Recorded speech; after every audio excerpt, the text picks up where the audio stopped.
ડેડિયાપાડાના આમ આદમી પાર્ટીના ધારાસભ્ય ચૈતર વસાવાનું એક નિવેદન ફરી એક વખત ચર્ચામાં આવે છે અને તેમના સમર્થનમાં છોટુ વસાવાના પુત્ર મહેશ વસાવા પણ આવી ચૂક્યા છે।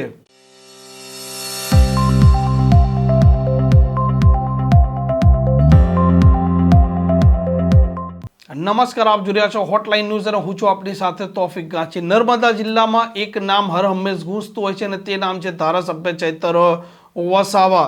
આદિવાસીના હક અને લડાઈ માટે હર હંમેશ તે અવાજ ઉઠાવતા હોય છે અને ભીલ પ્રદેશની તે સતત માંગણી પણ કરી રહ્યા છે। તેમના સમર્થનમાં છોટુ વસાવાના પુત્ર મહેશ વસાવા જે ભારતીય જનતા પાર્ટી સાથે સંકળાયેલા છે તેમણે પણ ચૈતર વસાવાના સૂરમાં સૂર પૂર્યો છે અને ફરી એક વખત ચૈતર વસાવાનું એક મોટું નિવેદન સામે આવ્યું છે। આજે પણ દેશમાં જો કોઈનું સૌથી મોટું શોષણ થતું હોય તો એ આપણા આદિવાસી સમાજનું થાય છે। દેશ આઝાદ થઈ ગયો પણ આજે પણ આદિવાસી સમાજ ગુલામીનું મહેસૂસ કરી રહ્યો છે। આજે પણ મનુવાદી શાસન ચાલે છે, સામંતશાહી શાસન ચાલે છે। આજે પણ આદિવાસી સમાજ પોતાની પ્રકૃતિ, પોતાની સંસ્કૃતિ, પોતાના સમાજ સાથે છીનબીન થઈ ગયો છે। આજે દેશમાં ડેમના નામે, આજે દેશમાં જીએમડીસી, જીઆઈડીસી ના નામે, ખાણોની ખોદાણના નામે, રોડના નામે, મોટા પ્રોજેક્ટોના નામે, રહેણોના નામે, કોરિડોરોના નામે સૌથી વધારે જો કોઈને વિસ્થાપિત કરવામાં આવ્યા હોય તો એ આજે આદિવાસીઓને કરવામાં આવ્યા છે। આજે દુઃખ સાથે કહેવું પડે છે, આજે દેશમાં 1,40,00,000 આદિવાસીઓ બેહાલ છે, બેઘર છે, બેબસ છે, જેમને વિસ્થાપિત કરી દેવામાં આવ્યા છે। પણ આજ દિન સુધી એ લોકોને આ એમનું વળતર, એમની જમીન સામેની જમીન કોઈ પણ પ્રકારની સરકારોએ સુવિધા નથી આપી। ત્યારે સાથીઓ, આજે આપણે વન અધિકાર અધિનિયમની વાત કરીએ છીએ। વન અધિકાર અધિનિયમ 2006માં બન્યો, એના પહેલા પણ 1980માં વન અધિકાર કાનૂન બન્યો હતો। ત્યારે પણ આ લોકોએ આપણા લોકોને જે જંગલની જમીન ખેડતા હતા એમને અધિકારના દાવાઓ નહોતા આપ્યા।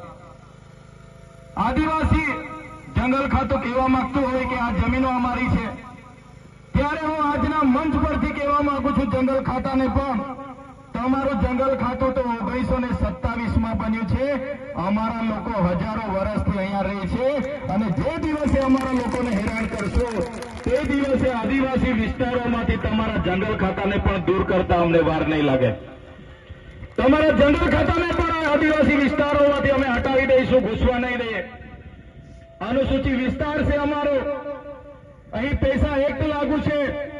અનુસૂચિત વિસ્તાર હોવાના નાતે બંધારણની 244(1) ના આર્ટિકલ પ્રમાણે, 13 ની કલમ પ્રમાણે આ વિસ્તારમાં કોઈ સરકારની, કોઈ જંગલ ખાતાની કે કોઈની જમીન નથી।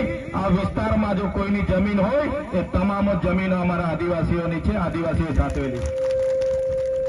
આજે જંગલો દેખાય છે એ કોઈ જંગલો જંગલ ખાતાએ નથી બનાવ્યા। આ તમામ જંગલો કુદરતી રીતે બનેલા છે। અમારા આદિવાસીઓ પેડને પણ પૂજે છે, નદીને પણ પૂજે છે, પહાડને પણ પૂજે છે, જીવજંતુને પણ પૂજે છે, સાપને પણ પૂજે છે, વાઘને પણ પૂજે છે। આ પ્રકૃતિનું ના જંગલોનું કોઈ સાચવવા હોય તો એ અમારો આદિવાસી સમાજે સાચવવા છે, નહીં કે કોઈ જંગલ ખાતાએ। ત્યારે 1980માં પણ આપણને દાવા હક નથી મળ્યા અને 2006માં જયારે કાનૂન બન્યો, એ કાનૂન અંતર્ગત પણ જે લોકો વર્ષોથી પોતાની પરંપરાગત રીતે ખેતી કરતા હતા, રહેઠાણો હતા, એમના નિયમ અંતર્ગત એમને જમીન આપવા માટે 2006ના અધિનિયમના કલમ 3માં પ્રકરણ 4 અને /5માં લખેલું છે, કોઈ પણ આદિવાસી પરંપરાગત રીતે રહેઠાણ કરે, ખેતી કરે, એને કોઈ પણ રીતે એને દૂર નહીં કરી શકાય, એનું દબાણ હટાવી નહીં શકાય। એની માન્યતા જ્યારે પણ એની ખરાઈ કરવાની થાય, એની ખરાઈ કર્યા સિવાય ક્યારે પણ આદિવાસીને કનગડત નહીં કરી શકાય। એ સુપ્રીમ કોર્ટનું જજમેન્ટ છે, છતાં આ જંગલ ખાતાવાળા હેરાન કરે। સાથીઓ, આપણે તૈયાર થવું પડશે કાયદાકીય રીતે પણ।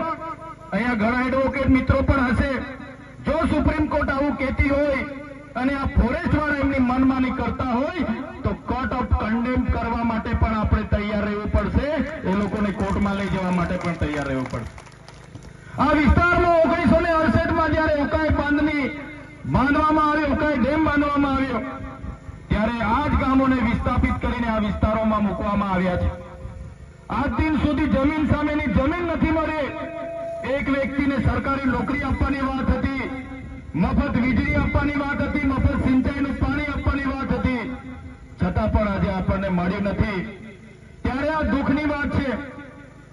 ઉકાઈ ડેમ હોય, કાકરાપાળ હોય, નર્મદા ડેમ હોય કે કડાણા ડેમ હોય કે કરજણ ડેમ હોય, જે પણ મોટા મોટા પ્રોજેક્ટો આવે છે એમાં આદિવાસીઓ પોતાનું ખૂબ મોટું યોગદાન આપ્યું છે. છતાં આજે દેશમાં 80% આદિવાસી ગરીબી રેખાની નીચે જીવે છે. કહેવાય છે કે ખનિજ સંપદા પૂરા દેશમાં 85% આદિવાસી વિસ્તારોમાં છે. આદિવાસી વિસ્તારોમાં આટલું મોટા પ્રમાણમાં ખનિજો હોવા છતાં આ પરિસ્થિતિ આપણી પેદા થઈ છે.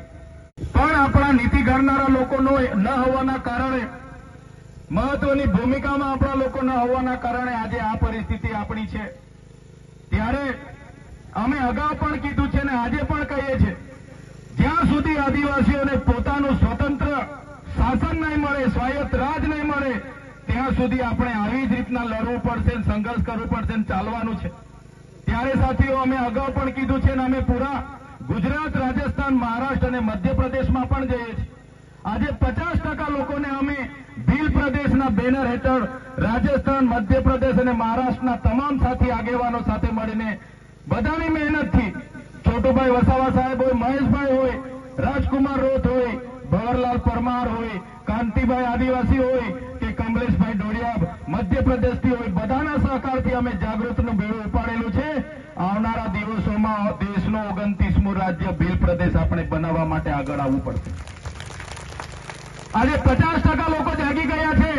પોતાની પાર્ટી, પોતાનું સંગઠન, પોતાનું ધર્મ સંપ્રદાય ઘરે મૂકીને ભીલ પ્રદેશની માંગ સાથે સહમત બન્યા છે. ત્યારે આવનારા દિવસોમાં પણ આ ભીલ પ્રદેશની લડતને આગળ જવા માટે, આગળ ધપાવવા માટે આગળ આવવું પડશે. ત્યારે જ આપણો ઉદ્ધાર થશે એવું અમે સ્પષ્ટ માનીએ છીએ.